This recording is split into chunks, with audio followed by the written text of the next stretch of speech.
Hoje mais um podcast sobre análise transacional na prática. E o conteúdo de hoje, olha, para você que é líder, para você que está à frente de pessoas, é sobre conflitos. E você vai entender como funciona a dinâmica dos conflitos que acontece no ambiente organizacional e também vai entender o impacto dele nos resultados da empresa. E hoje, novamente, junto aqui com meu amigo Giancarlo, falando sobre esse assunto. Mas antes, Giancarlo, de entrarmos no assunto propriamente dito do podcast, pode ser que alguém que esteja nos assistindo hoje não nos conheça. Então, vamos falar um pouquinho sobre nós. Então, começando por você aí, Giancarlo, o que você quer dizer para quem está nos assistindo para te conhecer e entender o que você faz, Giancarlo? Então, vamos lá. Bom dia, Luiz, né? Boa tarde, boa noite. A quem nos ouve também. Depende do horário que estiverem nos assistindo, né? Quem está acordando agora é no outro lado do mundo, enfim, né? Bom dia, boa tarde, boa noite a todos. Prazer novamente estar aqui conversando sobre esse assunto da análise transacional na prática. E como você falou, quem são essas figuras que estão aí falando sobre isso, né? Então, assim, meu nome é Giancarlo Seron, né? O pessoal me conhece o nome de Guerra Seron, né? E eu atuo com educação empresarial. O que é especificamente educação empresarial? Eu atuo há muitos anos, né? Não vou revelar a idade, né?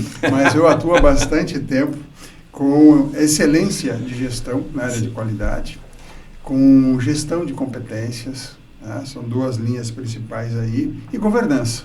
Então, procuro buscar atuar junto às empresas públicas e privadas, no sentido de auxiliar, né, de contribuir para que essa educação empresarial em técnicas e métodos possa transformar essa empresa, né, em um case de sucesso. Esse é uma das bacana. minhas... Então você deve ter vários cases de sucesso aí, não é, Giancarlo? Graças a Deus eu posso dizer que tenho case de sucesso aí, sim, né, empresas que a gente atua há muitos anos, ou atuou, e que ainda hoje estão de pé e fortalecidas, cresceram, se desenvolveram. E o importante, eu penso assim, na educação empresarial, realmente educar as pessoas, né? Que empresas são pessoas, em técnicas, em métodos, em como fazer, como atuar nos relacionamentos, e aí o contexto da AT, né? Então, essa é uma das atuações que eu tenho, né, profissionais, no âmbito da consultoria, né, educação empresarial, que eu atuo. Também atuo na advocacia. Olha só, hein? Advogado. Você é multifuncional. Multifuncional, né? Também atuo na área societária, na área de direito tributário, direito aí, inventários, então, sucessões nessa linha aí da parte do direito. E também tenho aí com outros colegas, né? Claro, não sou sozinho para fazer tantas coisas. Também tenho uma administradora de condomínios. Muito bem. Olha só, hein? Consultoria, tenho advocacia e tenho uma outra empresa de administração de condomínios. Bacana, né? Bacana. Então, a gente procura colocar na prática aquilo que a gente ensina, né? Empreendedorismo, desenvolvimento de negócios, crescimento, né? Sempre com muita ética, com muito respeito, mas é isso aí, né? Podemos fazer, transformar a vida das pessoas de alguma forma positiva, né? Bacana, Giancarlo, olha. E você, Luiz? Então, também as pessoas vão, me conta para nós o que o Luiz aí, qual é o propósito do Luiz? Muito bom, Giancarlo. Então, assim, para quem não me conhece, né, eu já estou há 23 anos nessa caminhada aí de consultoria e treinamentos, e hoje o meu foco principal é na área de treinamento e desenvolvimento e palestras, né? E qual é o meu foco na área de treinamentos? É formar e desenvolver líderes. Então, tenho me especializado nessa área, principalmente nas questões comportamentais. Então, desde 2010, eu venho estudando o comportamento humano a partir da análise transacional, e isso tem dado um conjunto de ferramentas muito importante para eu compartilhar com as lideranças e ajudá-las a desenvolverem para terem equipes comprometidas, engajadas com resultados e, por consequência, melhorar os resultados do negócio. Né? E outro viés que eu tenho trabalhado é na área rural, de forma específica, em palestras sobre sucessão familiar no agronegócio. Então, desde 2003 eu também tenho trabalhado bastante com produtores rurais, produtoras rurais, e isso tem me dado uma experiência bastante grande para auxiliar as famílias a pensarem no planejamento sucessório e posteriormente a sucessão. Então, de forma geral, eu sou administrador que estudo o comportamento humano e ajudo lideranças e famílias que queiram pensar no planejamento sucessório. E é um assunto super importante, planejamento sucessório. Sim. Pensar no futuro, né? Deixar preparada essa transição para as futuras gerações, não, Luiz? Sim, até porque esse é um assunto que antes era um tabu, hoje as famílias já conversam mais sobre isso, mas a questão é conversar, mas o que conversar? Como fazer o planejamento sucessório? Então, isso é um assunto que hoje a gente tem mais facilidade de conversar e de extrema importância aí para os negócios rurais que pretendem que o negócio permaneça nas próximas gerações. Perfeito, perfeito. E com certeza a análise transacional contribui para a tua atuação. Né? Com certeza, porque eu não sou advogado, a parte jurídica é você que trabalha junto com outros advogados da transmissão do patrimônio. Agora, a questão comportamental e da gestão do negócio eu tenho atuado bastante. E a análise transacional, com certeza, é o pano de fundo comportamental que me dá o suporte para atender bem as famílias. O que você está falando, Luiz, é importante, que é algo que eu entendo, que o profissional hoje tem que ter essa multidisciplinaridade, né? Sim. Entender, né?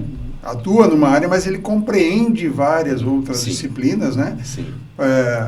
Administração, sucessões, direi um pouquinho, né, da financeiro, um pouquinho de cada área, entende como isso se relaciona de forma sistêmica, né, para poder contribuir na melhor solução ao seu cliente, né? E é isso mesmo, porque estão todas conectadas, né? Tudo, né? Um negócio é um negócio único, que tem um monte de ações acontecendo, tem questões técnicas, questões comportamentais.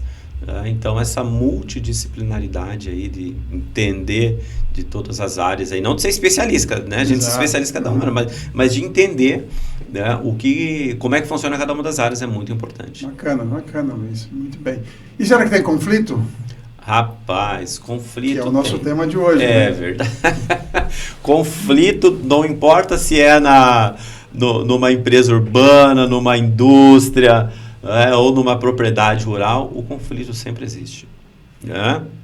Onde existem duas pessoas, existe possibilidade de conflito. Então, agora, tem aqueles conflitos que são positivos. Isso. E mais tem aqueles conflitos que são disfuncionais e que muitas vezes passam despercebidos.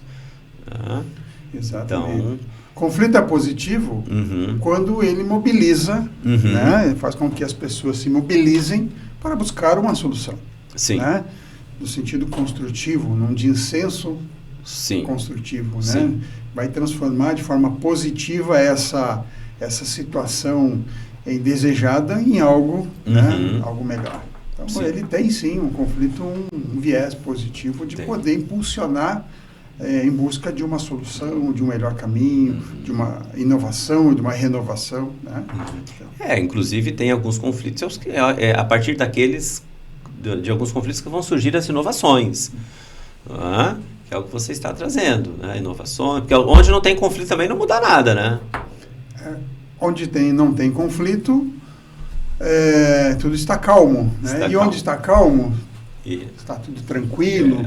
Para que nós vamos mexer em algo que o time que está ganhando? Está calmo, está tranquilo. Deixa assim, né? Deixa assim. Assim, não vamos mexer em algo que pode dar problema, então vamos ficar quietos, né? Agora, tem aqueles conflitos que são disfuncionais e que passam despercebidos. Né? E esse é um dos pontos que nós vamos trazer hoje, né, Giancarlo? É um dos pontos importantes, eu entendo, né? Dentro de uma organização pública ou privada, cada um tem uma forma de lidar com isso, né? Mas eu entendo que sim, o conflito ele traz ele tem um potencial, como a gente está falando, tanto de impulsionar uma inovação, uma mudança de forma positiva, quanto impulsionar uma mudança de forma negativa com a sua disfuncionalidade. Agora, Giancarlo, quando nós estamos, né, nós ou líderes, quem está à frente de pessoas, né, vamos conversar um pouquinho sobre assim, o que a gente percebe de desafios assim, nessa temática dos conflitos. O que você acha? Eu acho interessante, mas eu acho que tem muitos desafios aí, né? A gente vê o mundo está em constante mudança e agora mudanças aceleradas, né? Que parece que todo dia tem uma novidade saindo, tem uma inovação surgindo, enfim. Mas a gente fala sempre de pessoas. A tecnologia pode andar e aí o desafio é o ser humano andar junto com ela, né? E nesses aspectos de desafios, principalmente da liderança, nesse contexto, eu penso que um dos desafios é o líder ajustar o seu estilo de liderança à equipe, à organização. Né? Ele poder ter consciência desse estilo de liderança, de como é o seu jeito de liderar, né? Como é que é o meu jeito, e ter consciência de como de que forma que esse seu jeito está contribuindo para aquele resultado que ele está obtendo da organização. E como ele pode mudar isso, como é que ele pode aperfeiçoar o seu estilo de liderança, né? Rever isso, de forma a trazer mais resultados para a sua equipe e para a organização da qual ele faz parte. E você traz uma palavra interessante e muito importante, que é a consciência. Então, assim, o quanto o líder tem consciência de como o comportamento dele impacta na equipe.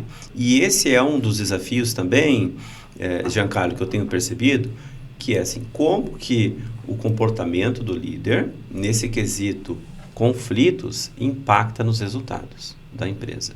Tá? Então, o que eu tenho percebido, nem sempre o líder tem consciência do impacto que o comportamento dele gera no desempenho da equipe.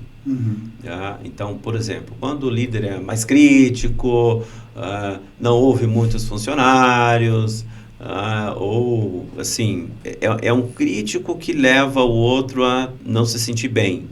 Tá? Então, isso, por exemplo, pode até influenciar na rotatividade da empresa. Não é? Porque em virtude de um comportamento não assertivo da liderança, mesmo a liderança tendo boa intenção, mas em virtude desse comportamento não assertivo, o liderado pode pensar, tá, mas eu quero continuar trabalhando aqui nesse ambiente de grupo, né, com esse comportamento que não é tão assertivo da liderança, né, e hoje, né, como nós temos uma grande oferta de trabalho, né, enfim, é muito fácil do funcionário escolher, na verdade, assim, o funcionário acaba até escolhendo onde ele quer trabalhar. Tá? E, veja só, olha a origem disso, a não consciência do líder de como o comportamento dele impacta na liderança, mesmo ele tendo boa intenção, mas não tendo ferramentas para perceber isso. Isso, exatamente. E aí, muitas vezes ele não percebe que a própria comunicação que ele está tendo, a forma dele se comunicar, que é uma comunicação, às vezes, vamos chamar de violenta, uma comunicação não assertiva, essa comunicação ela é ineficaz. E essa comunicação ineficaz vai contribuir para conflitos.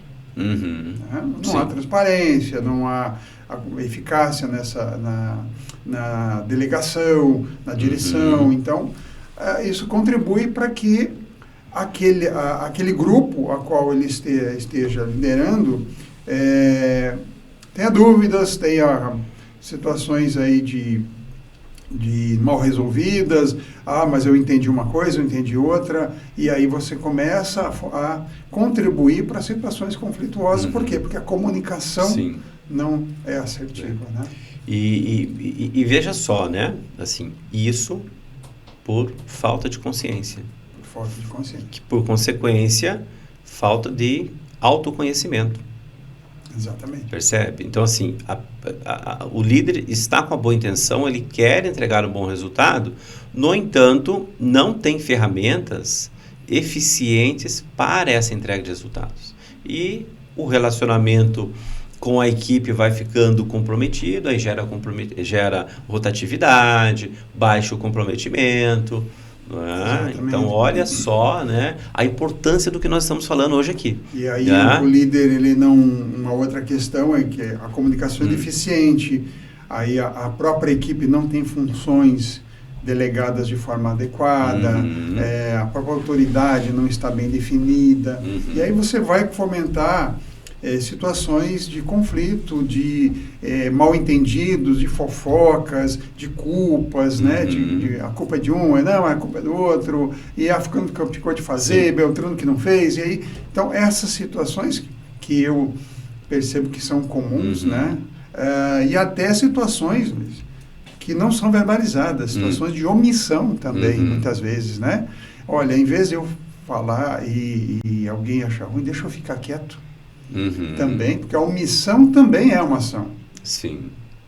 Mas que lá na frente vai estourar, né? Vai acontecer, mas é uma situação também que é melhor eu vou ficar quieto e deixo ver o que aconteça, né? Sim. Mas a situação não só da comunicação, mas da ausência da comunicação. A própria omissão também contribui, no meu ponto de vista, para essas situações de conflitos dentro da organização. Então, assim, o conflito sempre vai acontecer. Onde tem pessoas, não importa se é na empresa, qualquer grupo tem conflitos, né? Agora, quem está nos assistindo, nos ouvindo aqui, talvez essas questões que nós estamos trazendo não seja nem novidade, né? Porque são questões percebidas no dia a dia de quem está lidando com pessoas. Agora, mas e como lidar com isso? Então, talvez quem esteja nos assistindo queira saber, mas qual é o encaminhamento? E aí é que entra a análise transacional com a teoria dos jogos psicológicos, né? Então, assim, como que a análise transacional, a partir da teoria dos jogos psicológicos, pode dar esse suporte para a liderança lidar de forma assertiva com os conflitos que acontecem no ambiente organizacional? Você falou uma palavra-chave, né? Que é a questão do autoconhecimento, né? Então, quando a gente olha a teoria do Eric Berne lá sobre os jogos, jogos psicológicos, né? Vamos entender aqui, e que aí a gente está traduzindo numa visão de conflitos, porque os jogos vão necessariamente nos conduzir a conflitos. Tá? Qual é o meu jogo preferido? Né? Começar a ter consciência, né? Do qual é a forma que eu repetidamente, de forma mais comum, eu estou agindo. Então, entender o que é um jogo psicológico também, né? Acho que o primeiro ponto é entender o que é um jogo. Nós estamos falando de um jogo, né? Mas o que é um jogo psicológico? Então, o jogo psicológico são situações aí repetitivas, né? Podemos entender assim, que são padrões de comportamento que se repetem uma vez, duas vezes, três vezes. Determinada situação está sempre se repetindo, né? Ela tem um desfecho aí previsível, né? Tem uma formulazinha, que é a formulazinha do Berne lá, né? Então, desfecho previsível conduz aí a mudanças e a confusão, né? Tem um desfecho, e que as pessoas assim, mas peraí, eu falei uma coisa, por que aconteceu isso? Né? Então, são situações com uma mensagem ulterior, né? Uma mensagem, ou seja, no nível social uma coisa, mas eu estou querendo dizer outra. Então, sempre tem um motivo oculto que se revela ao final, né? Desse jogo, qual era realmente a intenção que você tinha ali ao final, né? Desse momento. Então, o jogo, ele vem a ser algo que nós repetidamente fazemos, e inconsciente, de forma inconsciente nós vamos fazendo jogos ou atuando em jogos, e aí a primeira questão que você está trazendo é ter consciência de quais são os jogos que existem. Sim. E quais são os jogos preferidos. Qual que é o meu jogo preferido? Né? Então, a FAT vai proporcionar você a fazer esse olhar, entender o que é o jogo, para dizer, opa, peraí, isso acontece muito no meu relacionamento, no meu grupo de trabalho, no meu grupo familiar, no meu grupo de amigos, porque jogos... por isso que Berne criou jogos da vida. Né? Sim, tem até um livro, né? Um livro específico só sobre esse tema. Os jogos da vida, né? Os jogos que jogamos, né? Então, e muitas pessoas vivem em função de jogos. Estruturam o tempo, né? Dá um sentido para ela, né? Tem vários sentidos, né? Vários propósitos. Um deles dá sentido para aquilo que a pessoa está vivendo. Agora vamos pensar lá na prática, vamos trazer um exemplo aqui, vamos ver o que você acha desse exemplo. Vamos lá. Né? Porque quem está nos assistindo aqui fala, tá, mas e na prática, como é que eu percebo um jogo psicológico? Então pensa assim, pensa um líder. Tá? Dali a pouco chega alguém ali e fala para ele assim, fulano de tal não está fazendo o trabalho de forma correta lá. Tá? Então vem alguém e fala para o líder sobre o que o outro liderado está fazendo. Olha só nesse momento, se o líder tomar como fato o que esse outro funcionário está dizendo de um terceiro funcionário, tá? Ir lá e fazer uma intervenção, sem ter os fatos concretos, né? E ainda chegar lá e dizer para esse funcionário, olha, estão dizendo por aí que você está fazendo o trabalho dessa forma aqui, né? E essa não é a forma adequada. Olha o rolo que isso vai dar lá no ambiente organizacional. Porque dali a pouco esse funcionário que ouviu o líder dizer isso, vai perguntar, quem é que foi lá dizer para ele o que aconteceu? E aí cria um clima de incerteza na equipe e de dúvidas, né? E que vai dar mais confusão ainda entre os funcionários. E perceba, isso pode acontecer de uma maneira comum dentro de uma empresa, por exemplo, sem um líder se dar conta de que está estimulando uma situação de conflito ali dentro da empresa, né? E com uma boa intenção. Né? Querendo resolver a situação, então alguém falou que algo estava errado, foi lá e falou com o outro, mas sem entender que isso pode ser uma situação de um conflito estimulada por aquele funcionário que foi dar essa informação aparentemente querendo ajudar, mas colocando o líder aí numa situação desconfortável dentro da empresa. Olha. Isso vai gerar uma mudança depois, né, de comportamento. E aí me vem à mente o triângulo dramático, né, que faz parte dos jogos. Sim. Né? O que é o triângulo dramático, né, de Karpman? Que é onde nós temos três figuras. A figura do perseguidor. Né? Vamos até mostrar um slide aqui do triângulo aqui. Tem ali o desenho ali do Popeye, da Olivia e do Bruce, mas já eu vou explicar. Então assim, aguardo, o Giancarlo vai explicar, depois eu vou compartilhar como que o desenho se enquadra nisso aí. Três figuras sempre, né? O perseguidor, o salvador e a vítima. Sim. Então, eu preciso que você, Luiz, me ajude com determinada situação, né? Sim. Então, por quê? Porque o fulano lá está me cobrando isso, tal, e eu preciso dar um jeito. Sim. Né? E você diz, não, eu vou ajudar meu amigo, eu vou ajudar aqui meu colega, tal, vou fazer o trabalho para ele e tal, né? Aí, o chefe está cobrando e tal, você foi lá, me ajudou e fez o trabalho. E o chefe veio, você passou o relatório para o chefe, tal, para me ajudar, né? E o chefe diz, olha, isso aqui está tudo errado. Não, mas foi o Luiz que fez, não fui eu. Aí você vai dizer, pô, mas eu quis te ajudar e você ainda bota a culpa em mim? Sim. Então você veja, nesse momento, você saiu de salvador para o papel de vítima. Pô, você está... você que virou a vítima agora, porque daí alguém está te perseguindo, né? Você é o culpado. E aí você vai procurar ajuda. Então você começa a fazer a transição, a mudança, né, de status. Então você de salvador vai virar vítima. Sim.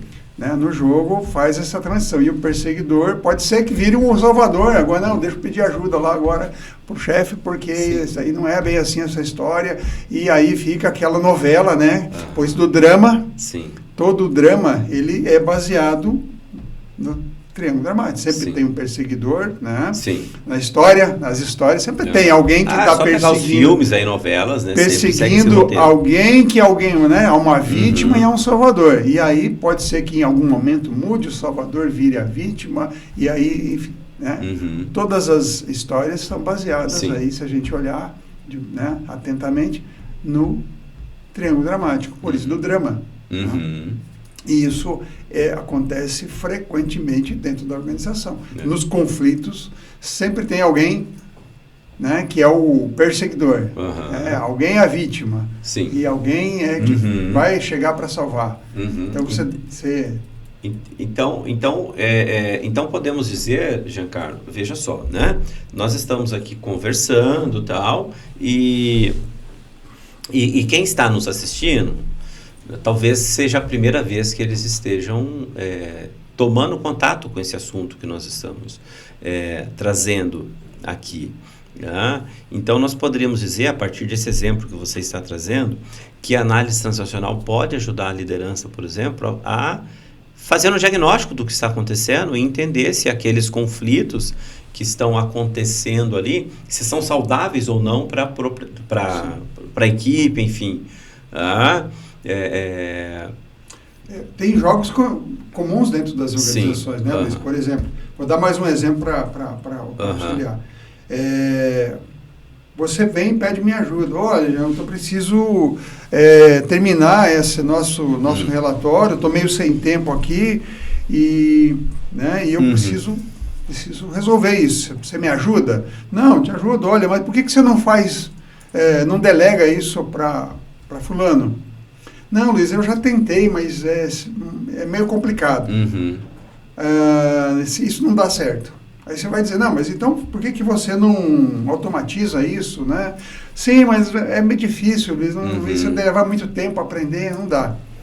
Aí você vai para uma outra alternativa. Mas que tal você priorizar, então, o trabalho que você vai fazer ali, né? Prioriza isso. Sabe uma coisa, você não deixa quieto, você não vai conseguir me ajudar, você não vai resolver meu problema. Isso é um jogo. Né? O que é o jogo do sim mais. O né? sim mais, né? Sim mais. Sim mais. Sempre que alguém propõe uma solução, sim mais tem um problema. Sim. Né?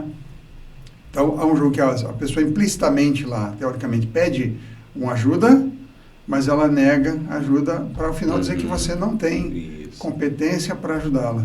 Olha só, e como você já comentou antes, né? Isso no nível não consciente, não né? Consciente. Não, Giancarlo. E aí você percebe que essa situação acontece com 1, 2, 3, 4. Então, isso é um jogo. Se ela acontece de forma repetitiva, dentro da organização ou em grupos de forma frequente, é um jogo, provavelmente, que você tem. Inconsciente, né? Obviamente que o jogo é inconsciente. Olha só. Então, assim, o desafio agora, eu vou explicar de uma maneira, o que nós estamos falando aqui, de uma maneira mais lúdica, a partir do desenho do Popeye. É um desenho antigo que eu assistia desde lá da infância, mas que a maioria das pessoas conhece hoje ainda. Então, veja só, lá no desenho do Popeye, tem 3 personagens principais, que é o Popeye, a Olivia e o Brutus. Então, normalmente lá no desenho, o que acontece? O Brutus está no papel de perseguidor, perseguindo a Olivia. Aí a Olivia chama o Popeye. E o Popeye quer se dar bem com a Olivia, e ele vai lá tirar satisfação com o Brutus. Só que o que acontece? O Brutus, ele é grandão, e o Popeye pequenininho. Então, quando eles começam a conversa, o que acontece? O Brutus começa a bater no Popeye. Ele bate. Quando o Popeye não está aguentando mais, do nada surge o espinafre. Aí o Popeye fica forte. E é aqui que está o problema. sobre a perspectiva dos jogos psicológicos. Porque aí há uma mudança de papéis. O Popeye, que era salvador, agora ele é perseguidor. Ele está batendo no Brutus ali. Então, o Popeye sai do papel de salvador, vai para perseguidor. O Brutus, que era perseguidor, agora se torna vítima. E a Olivia, que era vítima, agora é salvadora, dizendo: ó, papai, que bom que você fez isso para mim. E eles passam a vida inteira estruturando o tempo dessa forma. Ora apanhando, ora batendo. Então, no ambiente organizacional, isso é muito comum de acontecer também. Porque a partir dos exemplos que você deu, então, assim, o líder ali está na posição ali de perseguidor, sendo muito crítico com a equipe, não dando espaço para eles darem opiniões, enfim, sendo muito exigente. E se o grupo começa a se sentir desconfortável com isso, está ali no papel de vítima, desconfortável no sentido assim, de não estarem sendo bem tratados pela liderança. Pode vir aquele pensamento assim, ó: assim que puder eu te pego. Pega o líder. E aí começa a faltar no trabalho, começa, no popular, fazer corpo mole, e tem muito atestado e o resultado não vem. E aí o líder, na tentativa de ter o melhor resultado, acaba perseguindo mais, sendo mais crítico, mais exigente, até que chega uma hora que as coisas explodem. E que vão pegar lá nesse contexto aí da liderança. O líder acaba sendo mais crítico com os funcionários e fala uma coisa ali que não deveria ter dito. Esse funcionário vai lá e fala para o superior do líder alguma coisa fora de contexto, e se essa parte superior da empresa tomar isso como verdade, vai lá criticar o líder, e acontece a mesma situação que foi apresentada aqui no desenho do Popeye. Então, isso é algo que é muito comum acontecer no ambiente organizacional e normalmente não é percebido, porque acaba fazendo parte ali da normalidade.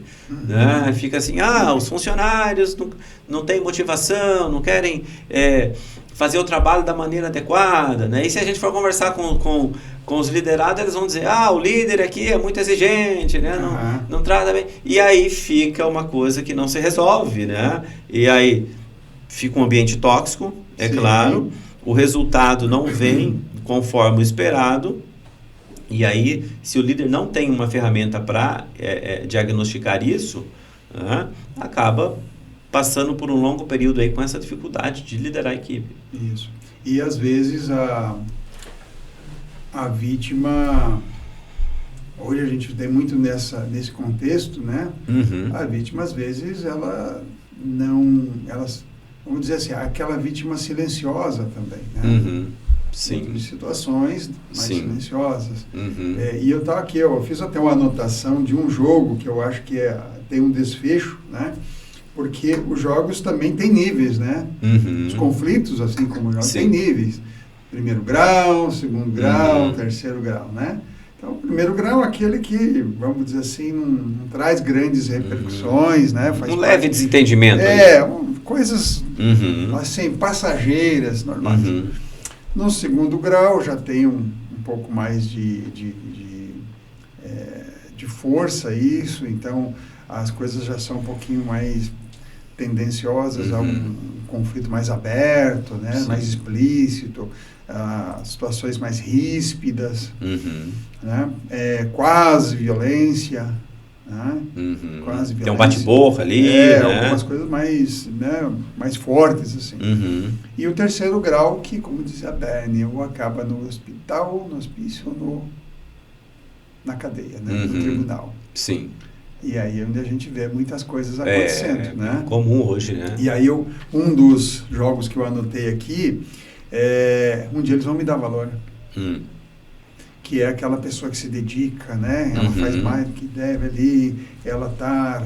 No final, eu vou fazer e tal, porque o pessoal vai me reconhecer, e etc. Ele se esforça. E não há dentro da organização uma comunicação clara, como eu falei, né? Sim. E ao final, o jogo está acontecendo ali e essa pessoa sai da empresa, ela é demitida, vamos dizer assim. O que acontece? Nesse momento ela estava lá como ajudante, né? Ah, nossa, eu me esforcei tanto, parará.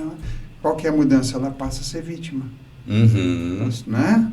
Ok, a empresa está lá, que me ajudava, né? E tal, agora eu sou vítima. E aí o que ele faz? Onde é que a vítima vai acabar? Vai buscar um salvador, né? Justiça do trabalho. Né? Por É. quê?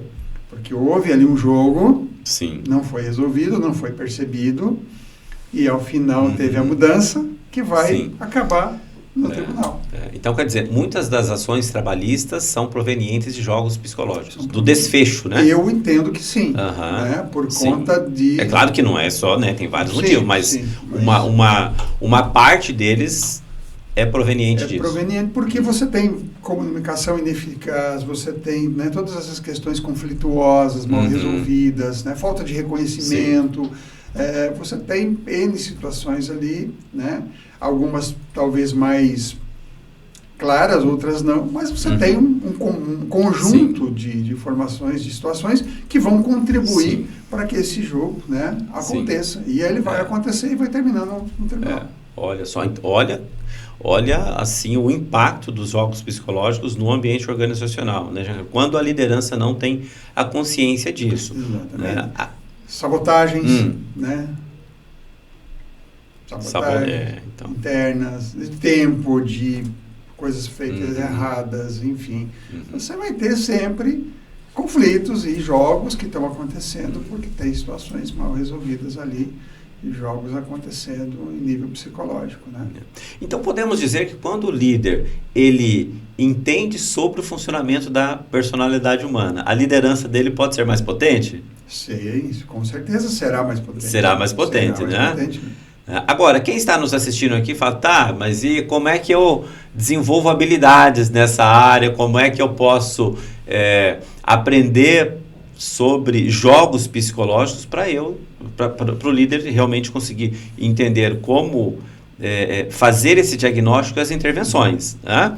E o que você acha, Giancarlo, de nós falarmos aqui para o grupo, né? Para o grupo, para quem está nos assistindo aqui, sobre como aprender sobre análise transacional? Vamos falar sobre isso? Vamos falar sobre isso. Então, o caminho para aprender sobre análise transacional, o que é? Primeiro, conhecendo a teoria. Então, os jogos psicológicos faz parte de uma teoria da análise transacional, de um dos instrumentos que a gente comenta, né? E como é que se aprende sobre análise transacional? Começando a partir de uma capacitação, que é o curso introdutório de análise transacional. Então, se você que está nos assistindo aqui, eu pensou assim, eu quero estudar sobre isso, então você começa por essa capacitação. Tá? E vamos falar um pouquinho, Giancarlo, como é que funciona o curso introdutório de análise transacional. Exato. Né? O curso, pode falar. Então, que é um curso direcionado para quem busca autoconhecimento, para quem busca novas ferramentas para se desenvolver enquanto líder, enquanto pessoa, né? Mas, assim, como é que funciona, assim, a prática desse curso? Qual é a carga horária, os conteúdos que são abordados, quem pode participar? Como é que é isso, Giancarlo? A carga horária do curso de introdutório de análise transacional, ele tem em torno de 16 horas. Né? 14 a 16 horas é o ideal que a gente tem trabalhado, né, Luiz? Onde a gente consegue, dentro desse conteúdo, trazer todas as ferramentas, né? Demonstrar ali todas as ferramentas da análise transacional, né? A qual os profissionais que participam, quais profissionais? Quaisquer pessoas, né, que estiverem interessadas em autodesenvolvimento, em condução de equipe, em liderança, né, em gestão, de ser um gestor melhor do seu negócio, né, que trabalhe com pessoas. Sim. Qualquer pessoa que trabalhe com pessoas, né, então, e aí o leque é muito grande, em qualquer atividade, pode fazer o curso Sim. de introdutório de análise transacional. Né? Então, qualquer pessoa que queira entender sobre o funcionamento da personalidade humana, a partir de uma teoria consistente, pode participar do curso introdutório de análise transacional. Eu posso, na área do direito, mas o que a área do direito é? Bom, você tem cliente, você tem, né, pessoas que trabalham com você, então você tem, obviamente, um contexto de entender como é que é o funcionamento das pessoas, como é que é o teu funcionamento, como é que você pode melhorar a tua performance. Você tem na área educacional, você tem na área organizacional, você tem na área clínica, né? Então, em todas as áreas, o análise transacional vai contribuir para o seu autodesenvolvimento. Inclusive, só apresentando um relato aqui, eu sou administrador e eu me especializei na área financeira. Então, eu comecei a minha atuação na área de treinamento, consultoria na área financeira. E depois que eu conheci a análise transacional, é que eu abri um outro horizonte para mim.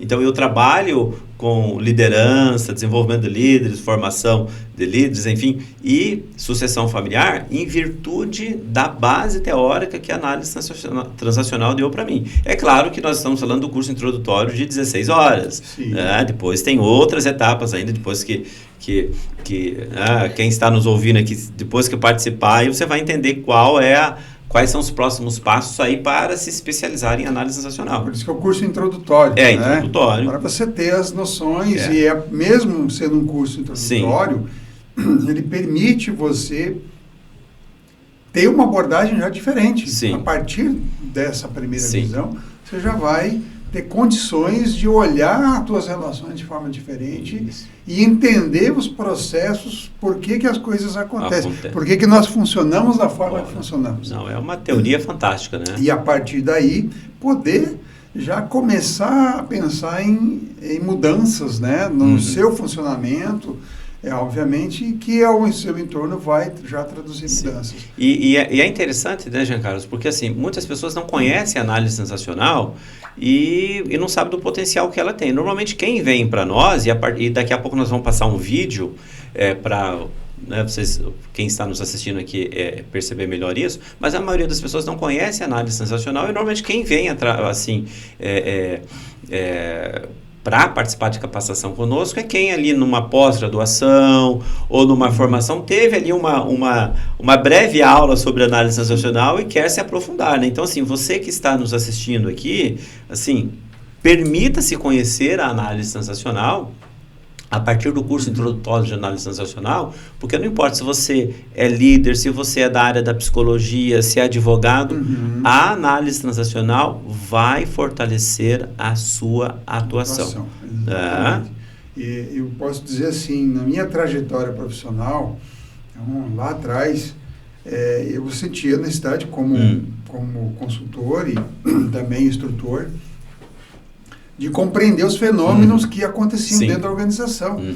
Por que determinada empresa a gente atuava, as coisas funcionavam muito bem, o projeto acontecia no prazo, as pessoas se dedicavam, envolviam. O que acontecia? E outras não vai, você não conseguia ter um resultado, havia muito conflito, muita fofoca e tal. Então, até para nós, como profissionais, entendermos, né, melhor, diagnosticarmos a organização, eu fui atrás de desenvolvimento. Dizer, peraí, o que acontece? Por que isso acontece? O que eu tenho a ver com esse processo também, né? Sim. Porque muitas vezes a gente procura aquela empresa que tem mais a ver com o nosso jeito. E aí é que, se você não conhece o seu jeito, você pode estar aí tendo problemas porque você não compreendeu a forma que você, né, funciona e está buscando empresas que vão ter mais conflitos, porque, digamos assim, é o teu jeito de funcionar. Esse é um assunto que é da AT, que é script, né? Que lá no AT 101 é possível aprender sobre isso. Então, para entender como funciona, eu fui atrás e me desenvolvi, fiz o curso de dinâmica de grupos, né, pela Sociedade Brasileira de Dinâmica de Grupos, aí continuei fazendo a análise transacional, né, e hoje faço aí sou didata em formação, estudando, né, Então, eu estudo essa parte de grupos, empresas, essas questões inerentes a esse desenvolvimento de pessoas, posso dizer, em torno de uns mais de 20 anos já. Uhum. Então, o ponto de origem, o que é? É o curso introdutório de análise transacional. Então, olha só, hein, você que está nos assistindo aqui, olha os benefícios que a análise transacional pode te proporcionar, né, na sua vida pessoal, na sua carreira, né? E agora, vamos passar um vídeo que dá uma visão geral do que é a capacitação, né? Mas antes de passar o vídeo, se você já tem interesse nesse conteúdo, em algum lugar aqui do vídeo, né, ou no link da bio, você vai ter a informação para ter mais detalhes do curso introdutório de análise transacional. Então, vamos assistir o vídeo agora que faz uma breve apresentação de como funciona o curso introdutório de análise transacional. O AT-101 é um curso teórico introdutório de análise transacional, destinado ao público em geral e às pessoas interessadas no conhecimento dos fundamentos da AT, o qual tem como objetivo informar os conceitos básicos da análise transacional, sua utilização na compreensão do comportamento humano e em seus vários campos de aplicação. A análise transacional é um método psicológico criado por Eric Berne, psiquiatra canadense, em 1958. E no Brasil é promovida pela União Nacional dos Analistas Transacionais, UNAT Brasil. A AT é uma filosofia de vida e um conjunto de técnicas de mudança positiva. Chama-se transacional por estudar e analisar as trocas de estímulos e respostas, ou transações, entre indivíduos. O objetivo da análise transacional é a autonomia, que significa governar a si próprio, determinar seu destino, assumir responsabilidades por ações e sentimentos e desfazer-se de padrões inadequados ou irrelevantes para viver no aqui e agora. Suas principais características são: é uma filosofia positiva e de confiança no ser humano.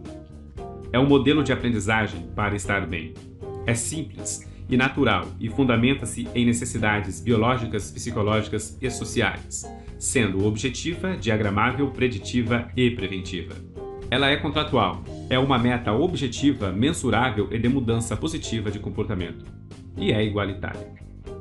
Desta forma, a AT propõe-se a compreender o comportamento das pessoas, sua variabilidade e complexidade, tendo como objetivos para com o indivíduo: alcançar autonomia e controle de sua vida, aceitar a responsabilidade de seus sentimentos, pensamentos e atitudes, abdicar de padrões inadequados e viver no aqui e agora, e recuperar 3 capacidades inatas ao ser humano: consciência, espontaneidade e autenticidade.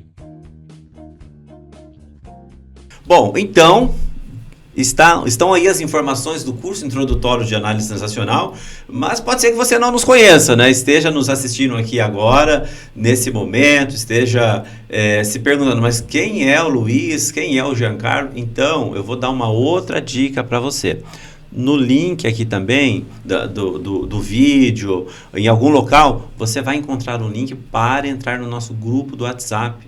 E é bem comum nós, hora ou outra, fazermos uma aula experimental. Então, entre no link aqui e entre no nosso grupo do WhatsApp, que ali você vai acompanhar as informações das próximas turmas, de novidades sobre análise transacional, tá? E seguir aí essa sequência de autoconhecimento e desenvolvimento pessoal e profissional a partir da análise transacional. Muito bem, mas Giancarlo, não está no final ainda, mas estamos quase chegando aqui ao final do nosso podcast, né?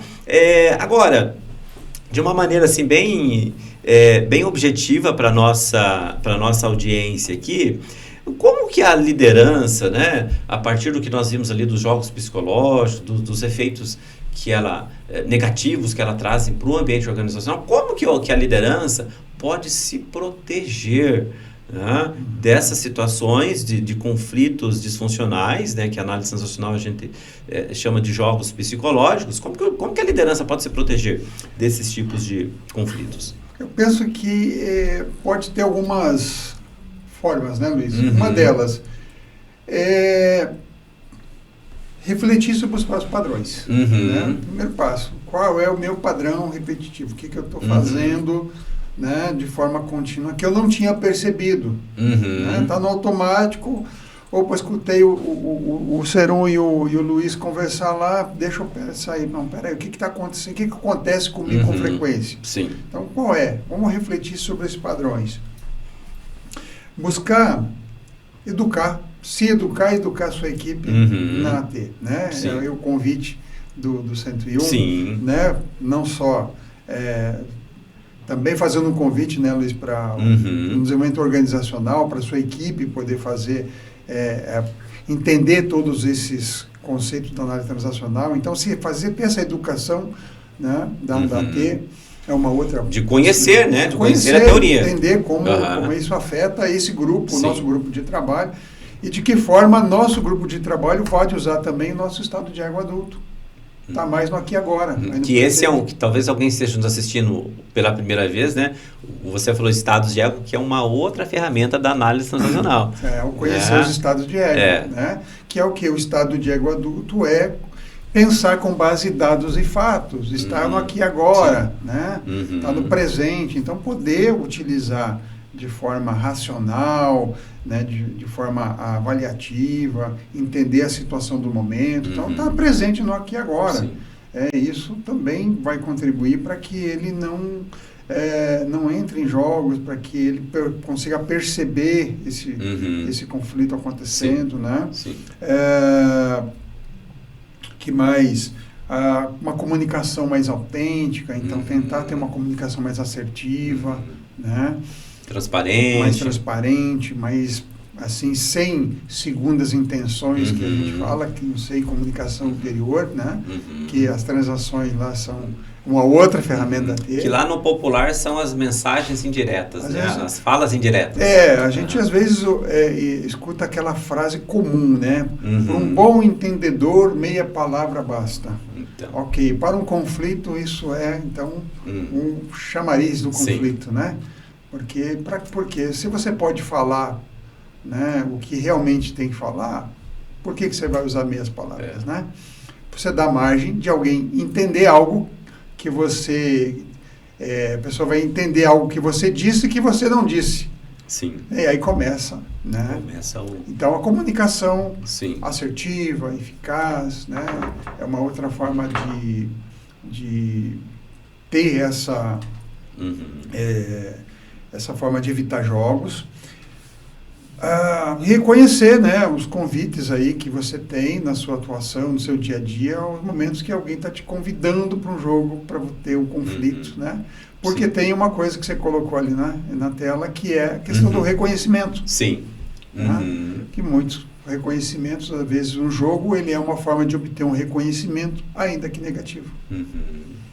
Então, em vez de eu pedir isso de uma forma clara, eu vou fazer algo, mesmo que seja negativo, para ter esse reconhecimento. E o jogo contribui para uma forma de reconhecimento negativo. Olha só. Então, até complementando, né, Giancarlo, o que você está trazendo, o que nós estamos vendo na tela aqui agora, que você traz ali. Então, assim, o que fazer para não entrar em jogos psicológicos? Né? Então, o primeiro ponto. Em ambientes que tem reconhecimento positivo, lembrando que o reconhecimento não é só elogio, pode ser ali um bom dia mais autêntico, ou valorizar os avanços dos funcionários. Em ambientes que tem alto índice de reconhecimentos positivos, vai ter um menor índice desses conflitos disfuncionais que nós estamos trazendo aqui pela perspectiva da análise transacional, chamada jogos psicológicos, né? Outro ponto ali, não tomar decisões baseadas apenas em comentários de outros funcionários, que é aquele exemplo que eu falei antes, né? Então, assim, cheque os dados que você trouxe, use o estado de ego adulto, pegue as informações para entender realmente o que está acontecendo. Aí olhando para a parte interna da liderança, estruturar o tempo com atividades criativas e relações autênticas, porque um outro ponto também é o seguinte: se o líder está bem consigo e fora do trabalho consegue ter um ambiente que fortalece o seu emocional, fortalece a sua estima, ele terá menor necessidade de se envolver em situações de jogos psicológicos.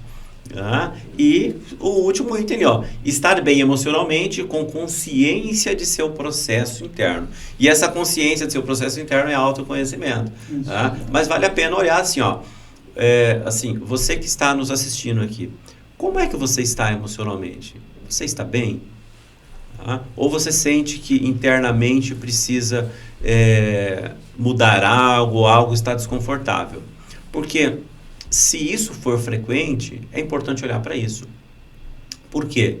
Senão, isso lá adiante pode gerar situações em que você se envolva em jogos psicológicos sem se dar conta disso. Mas com uma motivação de atender uma necessidade interna e não para resolver o que está acontecendo. Então, vale a pena olhar para isso. Se você percebe que não está bem internamente, busque ajuda para isso. Tem muitos profissionais para te ajudar nessa área. Então, olha só, então tem solução, né, Giancarlo? Tem solução. Tem solução. Quando você coloca ali, então tomar decisões também baseadas em comentários de outros funcionários, me veio à mente aqui a questão do feedback. Você está dando feedback para a sua equipe, você está recebendo feedback também, porque à medida se você tem essa troca, né, esse reconhecimento, esse feedback, você está minimizando a possibilidade de jogos. Porque há uma comunicação também mais transparente. Aí elimina as situações de fantasias ali, né? Elimina as fantasias, porque nós estamos aqui, né, trocando realmente as impressões, no aqui e agora. Né? Então, estamos minimizando a possibilidade de termos os jogos. Olha só. Que a comunicação se torna mais autêntica também, né? As relações vão buscando essa autenticidade, né, Luiz? Sim. Então, é uma forma de minimizar. E aí é uma coisa que, assim, cada empresa, às vezes cada grupo, tem um jogo preferido. Até tem um livro que tem os jogos e os nomes, né, Giancarlo? Exatamente. Os Jogos da Vida, de Eric Berne. Os Jogos da Vida. E é um tema que, acho que, salvo engano, Berne já tinha detectado lá atrás entre 33 a 43 jogos, alguma coisa assim, salvo engano, né?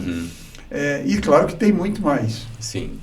E cada grupo, cada pessoa, cada empresa, às vezes, tem seu jogo preferido. Sim. E aí o papel do analista transacional, o papel de quem conhece um pouco a AT, é o quê?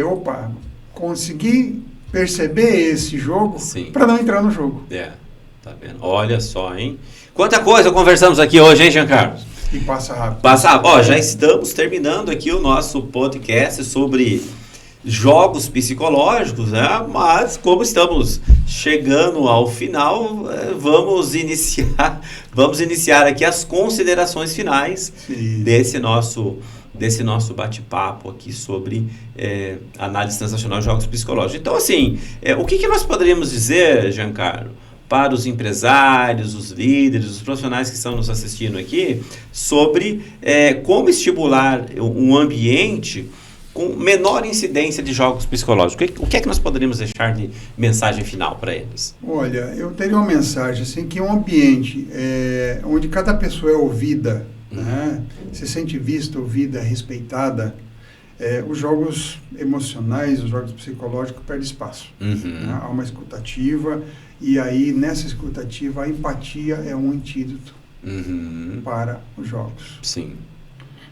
Penso também que a liderança ela tem que ser o espelho do ambiente, né? Onde exista uma prevalência do adulto, de forma responsável, forma humana, e que nesse espaço possa florescer o melhor, né, potencial, o verdadeiro potencial da equipe. Então, o adulto responsável, o adulto humano, a empatia, né, a comunicação autêntica, isso vai fazer a diferença na sua equipe para eliminar os jogos. Bacana, Giancarlo. Olha só, hein? Então, nós falamos do problema, mas tem solução. Tem solução. E assim, e finalizando também, o que eu quero deixar como mensagem final?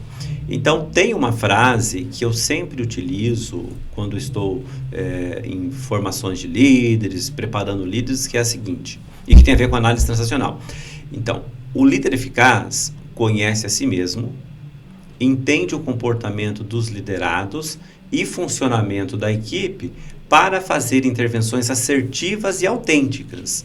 E veja só, essa frase, a partir da análise transacional, dá uma ferramenta muito grande para a liderança. Por quê? O líder eficaz conhece a si mesmo, então a análise transacional ajuda a liderança a se conhecer. Entende o funcionamento da equipe. Então, a análise transacional dá para fazer o diagnóstico. Ela nos possibilita, né, entender como fazer um diagnóstico pessoal e também do funcionamento do outro, e por consequência o funcionamento da equipe. Conhece o funcionamento dos liderados, então os instrumentos da AT ajudam nisso, e para fazer as intervenções. Então, assim, a partir do que foi percebido, o que o líder pode escolher em termos de opções para lidar de forma assertiva com o que ele está percebendo a partir dos conceitos que ele tem da análise transacional. Então, veja só, você que está nos assistindo aqui, se tem interesse em conhecer a análise transacional ou incluir essa teoria do desenvolvimento humano na sua atuação profissional, não perca a oportunidade. Entre em contato conosco para conhecer com mais detalhes como funciona o estudo dessa área e posteriormente a implementação na sua atuação profissional, mas não perca essa oportunidade. Tá? E, enfim, então... 3 pontinhos, me permite só... Vai lá, vai lá. Se permita se desenvolver, você e a sua equipe. Crie um ambiente de proteção, onde as pessoas tenham confiança uma nas outras. E desenvolva o seu potencial e o potencial da sua equipe. Bacana, olha só, Giancarlo.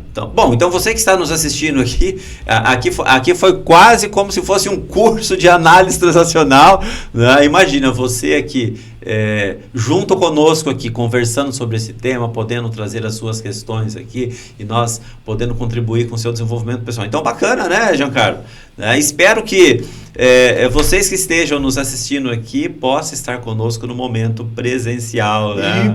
Faço um convite, né, àqueles que nos ouvem e possam compartilhar, né? Gostou do nosso vídeo, do canal, compartilhe com os amigos, dê a sua opinião. Se você tiver uma sugestão de algum assunto que você gostaria que a gente pudesse abordar no nosso podcast, faça a sua sugestão, né? Nós analisaremos ali com muito carinho, amém? E muito obrigado a todos que estão nos vendo, ouvindo nesse momento.